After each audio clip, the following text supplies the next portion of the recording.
Dear student, आज अपन start करेंगे Coulomb's law in vector form. ठीक है, पहले अपन सिंपल कूलॉम्स लॉ को स्टडी कर चुके हैं, अभी अपन वेक्टर फॉर्म करेंगे। तो वेक्टर फॉर्म आपको पता ही है कि डायरेक्शन से रिलेटेड है, इसमें डायरेक्शन मायने रखेगी। तो सबसे पहले मैं एक दो पोजीशन वेक्टर लेती हूँ कि मान लो दो चार्ज रखे हुए हैं। ये मेरे पास में एक चार्ज है जो Q1 क्वांटिटी का है, ठीक है, और ये फ्रेम ऑफ रेफरेंस में रखा हुआ है R1 पोजीशन पे। ये मान लो अपन एक लिए फ्रेम ऑफ रेफरेंस XY और इसकी पोजीशन यहाँ पे है R1। R1 क्या है, यहाँ पे एक पोजीशन वेक्टर है, ठीक है। दूसरा चार्ज मान लो Q2 रखा हुआ है, ये रखा हुआ है R2 पोजीशन पे। तो इसका पोजीशन वेक्टर क्या है, R2। अब यदि अपन फोर्स की बात करें तो कूलॉम्स लॉ में अपन ने स्टडी किया था कि दोनों चार्ज पे सेम मैग्नीट्यूड का फोर्स अप्लाई होगा और डायरेक्शन क्या होती है, अपोजिट होती है।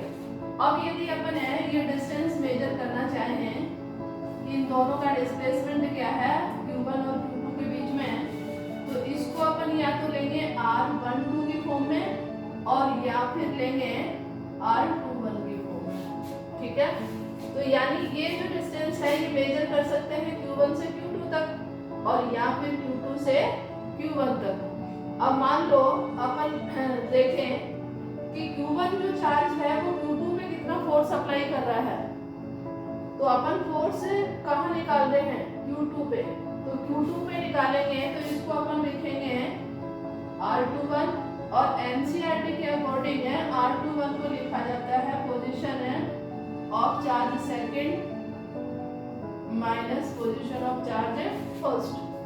वेक्टर क्वांटिटी है ये, एनसीईआरटी में देखो डार्क फॉर्म में लिखी हुई है, ठीक है।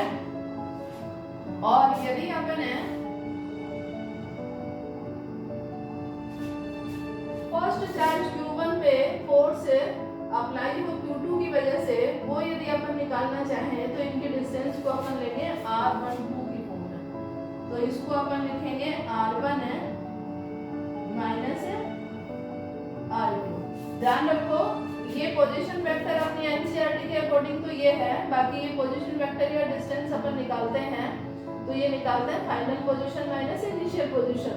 तो रेफरेंस बुक में ये उल्टा होगा, रेफरेंस बुक में होगा ये जैसे 2 और 1 है तो फाइनल पोजीशन को 1 माना जाता है और इनिशियल को 2 माना जाता है। तो ये होना चाहिए R1 माइनस R2, लेकिन अपन एनसीईआरटी को फॉलो करेंगे तो एनसीईआरटी के अकॉर्डिंग क्या है R2 माइनस R1, यानी फाइनल पोजीशन कौन सी है, सेकंड है, ठीक है। तो ये तो अपने पास में आ गया पोजीशन वेक्टर। अब अपन कूलॉम्स लॉ की बात करें तो कूलॉम्स लॉ देखो क्या था, ये मैंने लिखा F12। तो F12 का मतलब है force on charge 1 due to second. तो इसको मैं लिख देती हूँ जिससे याद रहे आपको, force on charge first due to charge second. और यदि अपन F21 की बात करें तो ये होगा force on charge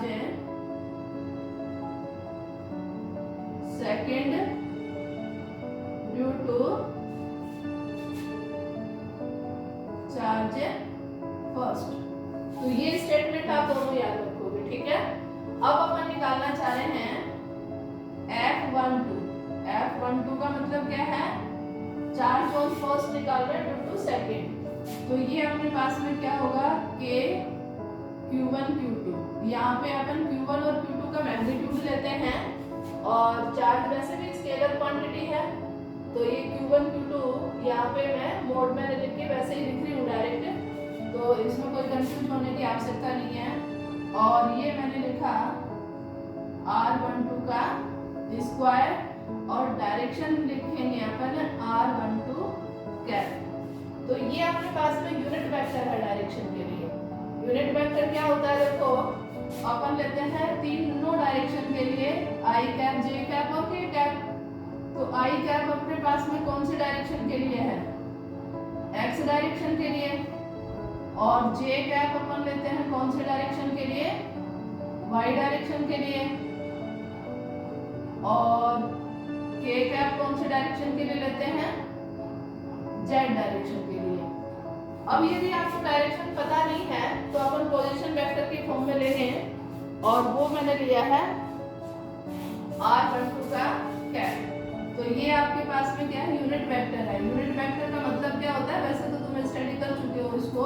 unit vector का मतलब होता है, जैसे r कैप जो है उसका मतलब होता है वेक्टर क्वांटिटी और इसका ओनली मैग्नीट्यूड। तो देखिए ये जो r कैप है ये केवल और केवल डायरेक्शन देगा। यहाँ पे ये जो वेक्टर क्वांटिटी है वो डायरेक्शन और मैग्नीट्यूड दोनों देगा, और यहाँ पे यूनिट वेक्टर ओनली डायरेक्शन देगा, एक्स डायरेक्शन या वाई डायरेक्शन या जेड डायरेक्शन।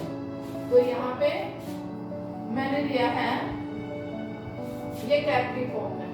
तो एक तो ये आप ध्यान रखोगे, दूसरा ये है कि यदि ये कैप की फॉर्म में लेके अपन वेक्टर की फॉर्म में ले, तो ये अपन क्या लिखेंगे, अभी मैंने वैल्यू इसकी पुट करी थी, तो यदि अपन वैल्यू यहाँ पे रख दें तो ये हो जाएगा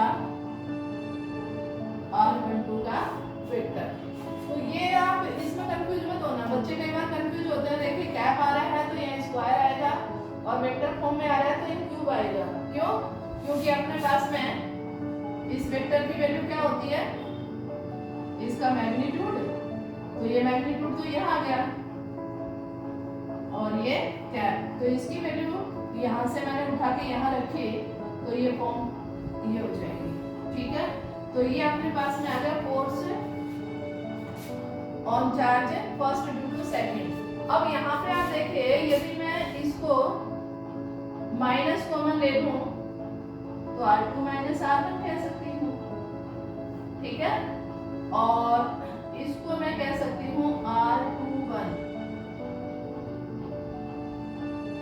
तो इनका रिलेशन किसका है, नेगेटिव का रिलेशन है।